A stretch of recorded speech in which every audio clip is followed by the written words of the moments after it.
अब जो है मेरा अगला जो टॉपिक है वो है गोलीय दर्पण से संबंधित मुख्य बिंदु। इससे जो संबंधित मेरा मेन पॉइंट है उसके बारे में आज चर्चा करेंगे। फिर गोलीय दर्पण के बारे में विशेष आगे पढ़ेंगे डिटेल में। तो सबसे पहले गोलीय दर्पण जो है वो गोलाकार कांच का बना होता है। तो इसमें देखिए ये गोलाकार मतलब ये देखिए वृत्ताकार है। तो वृत्त में आप लोग पढ़े होंगे कि एक केंद्र होता है, बीच में एक केंद्र होता है, इसको आप लोग सी मान लिया। और यहां से इस केंद्र से इस ये जो है ये परिधि चारों साइड वाली ये जो गोलाकार जो लाइन खींचे हैं इसको परिधि कहते हैं। इसके जो लाइन खींचते हैं यहां से यहां तक इसको कहते हैं त्रिज्या। ये वृत्त का त्रिज्या होता है। इसी तरह से हमारे दर्पण अगर मान लीजिए इसको हम पेंट कर रहे हैं बाहर से या अंदर से तो ये मेरा दर्पण बन जा रहा है, गोलीय दर्पण बन रहा है। ये सी से इस बिंदु तक ये जो परिधि को टच किया है जिस बिंदु पर उस बिंदु का हम नाम देते हैं। इस बिंदु का नाम क्या होगा? इस बिंदु का P। ये दर्पण में हम लोग P देते हैं। और C से P तक की जो दूरी होगा उसका आधा करेंगे, यानी कि यहां आधा करने के बाद बीच में आएगा और बीच में हम एक और बिंदु का नाम देते हैं जिसे कैपिटल F से दिखाते हैं। तो ये हमारा तीन बिंदु हुआ। एक जो बिंदु है उसका नाम है C जिसको आप लोग केंद्र भी कहते हैं। फिर ये देखिए F है, इसको कहते हैं फोकस। और यहां जो P है इसको कहते हैं ध्रुव। तो सबसे पहले वृत्त में क्या होता है, केंद्र से ये परिधि तक यहां से यहां तक की लंबाई को हम क्या कहते हैं? त्रिज्या कहते हैं। उसी तरह दर्पण में भी हम इसे क्या कहेंगे? त्रिज्या ही कहते हैं। लेकिन उससे पहले एक और शब्द जोड़ दिया जाता है, यानी कि वक्रता त्रिज्या। फिर ये देखिए P से लेकर ये F तक की दूरी है, इसको हम लोग फोकस दूरी कहते हैं और इसको हम स्मॉल f से दिखाते हैं।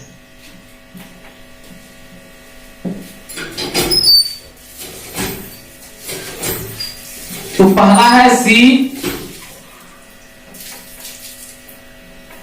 या यहां से शुरू किया जाए P जिसको हम लोग कहते हैं पोल और इसे ध्रुव कहते हैं।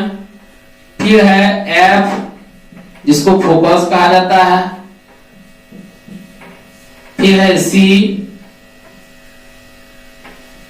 जिसको वक्रता केंद्र कहते हैं।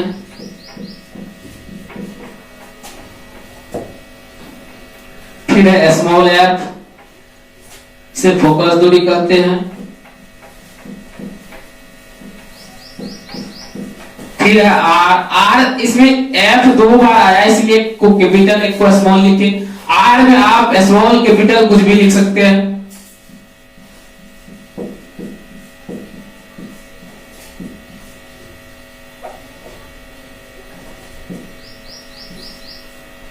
फिर एक लाइन है, ये लाइन देखिए इसको CP लाइन हम कह सकते हैं। CP लाइन इसको जो है इसे दिखा भी सकते हैं डायरेक्शन में। प्रधान अक्ष। तो पहला बात है क्या? ध्रुव। इधर हम क्या करते हैं, लिख लेते हैं इसका परिभाषा।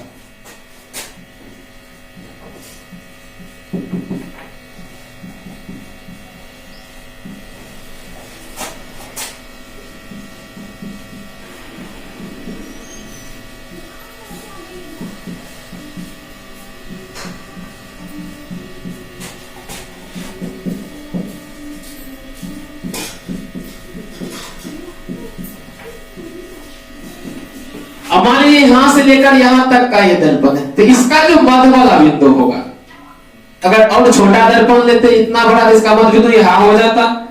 तो ये यहां से लेकर यहां तक का दर्पण है तो इसका मध्य बिंदु बीच वाला जो पॉइंट होगा उसको हम क्या कहेंगे? गोलीय दर्पण के मध्य बिंदु को ध्रुव कहते हैं। फिर दूसरा है फोकस। ध्रुव को तो P से दिखाते हैं, जो कि मैंने यहां लिख दिया। P क्या होगा? ध्रुव होगा।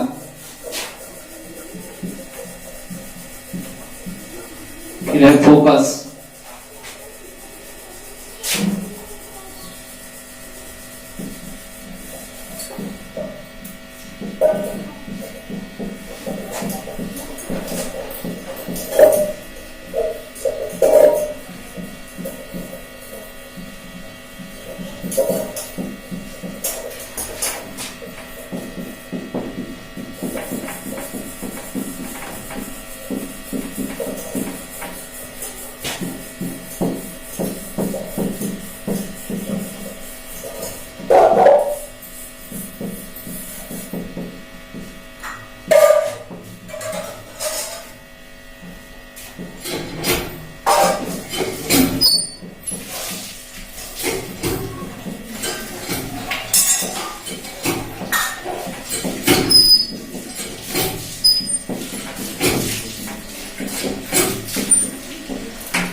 प्रधान अक्ष के समांतर, ये मान लीजिए कि प्रधान अक्ष है।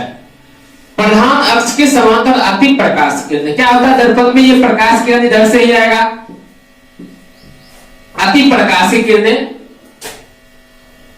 दर्पण से परावर्तन के बाद, दर्पण से परावर्तन के बाद यहाँ की इधर जाने वाली, इधर रास्ता नहीं दिए, टकरा कर क्या होगा? इधर लौटेगा।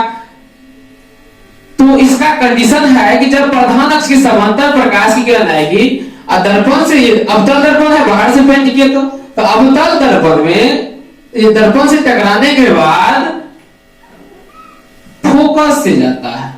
तो लिखे जिस बिंदु से जाती है, या उत्तल दर्पण में क्या होता है कि ये मान लीजिए प्रधान अक्ष है, यहाँ पे F दे देंगे, C तो है, यहाँ पे P देंगे और इसे अंदर से पेंट करते हैं।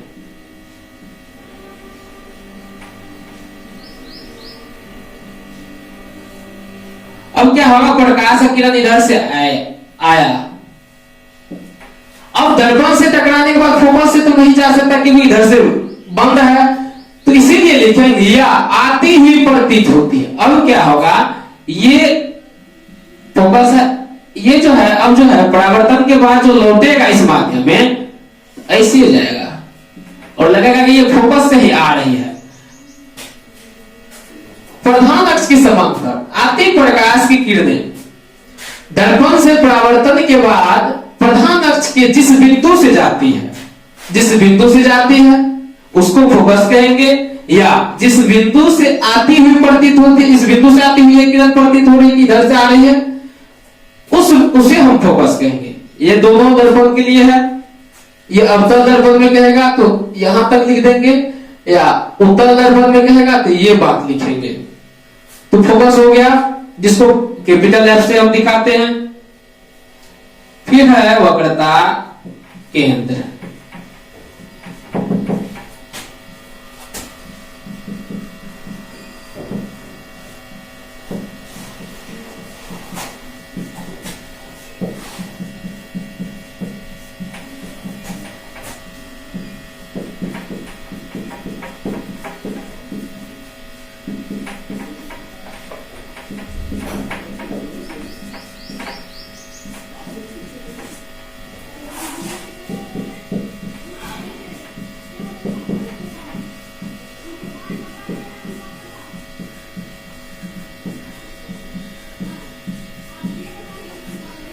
अब ये गोलीय दर्पण का अगर कहेंगे कि वक्रता केंद्र क्या है, इसको डिफाइन कीजिए।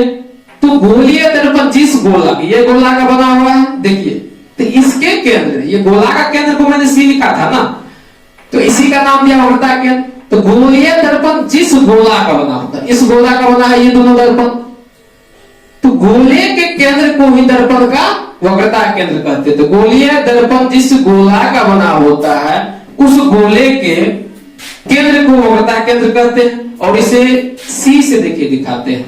यहां लिख दिया सी बराबर क्या मानेंगे? वक्रता केंद्र। फिर अगला है फोकस दूरी।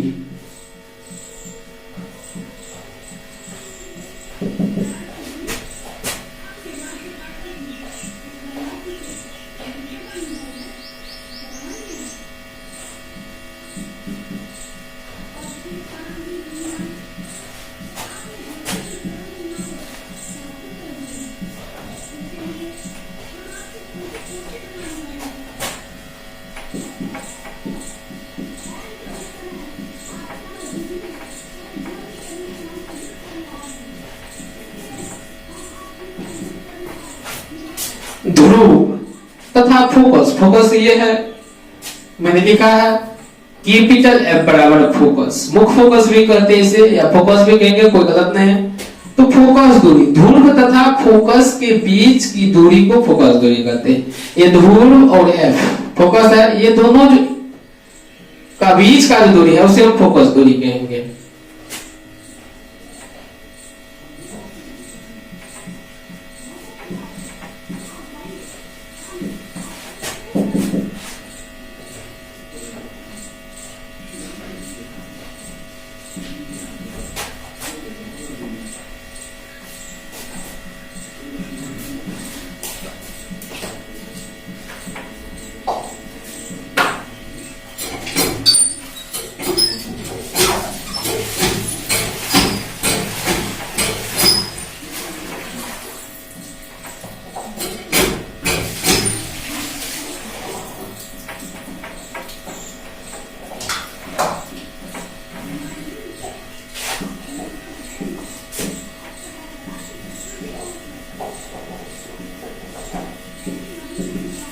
वक्रता त्रिज्या, ध्रुव तथा वक्रता केंद्र के बीच की दूरी को वक्रता त्रिज्या कहते हैं।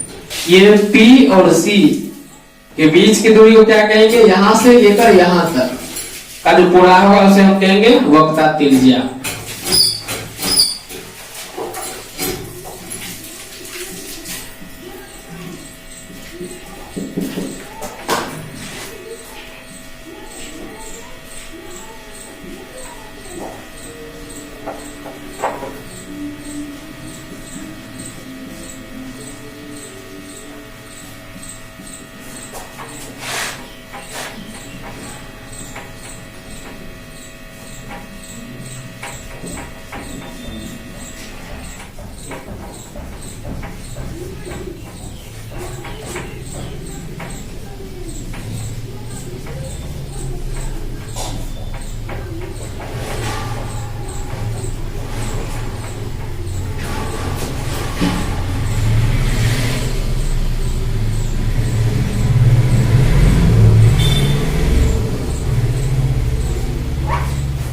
ध्रुव और वक्रता केंद्र को मिलाने वाली सरल रेखा को प्रधान अक्ष कहते हैं। ये ध्रुव है और वक्रता केंद्र, इसको मिलाने वाली सरल रेखा। ये नहीं कि इधर से टेढ़ा मेढ़ा करके भी आगे मिला दिया, ये रेखा नहीं। सरल रेखा को क्या कहेंगे हम? प्रधान अक्ष कहेंगे। तो गोलीय दर्पण में जो जो पॉइंट था, जो यूज होता है, उसके बारे में मैंने जाना कि ध्रुव क्या है। तो गोलीय दर्पण के माध्यम तो ये जो पी है इसे ध्रुव कहेंगे।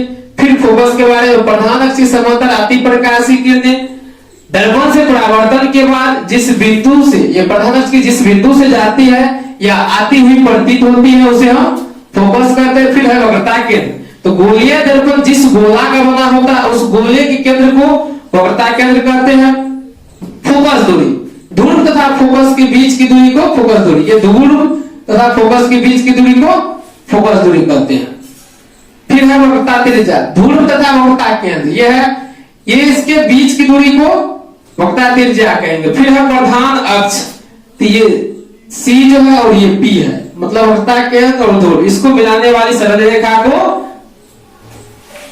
प्रधान अक्ष कहेंगे। तो गोलीय दर्पण संबंधित जो भी बातें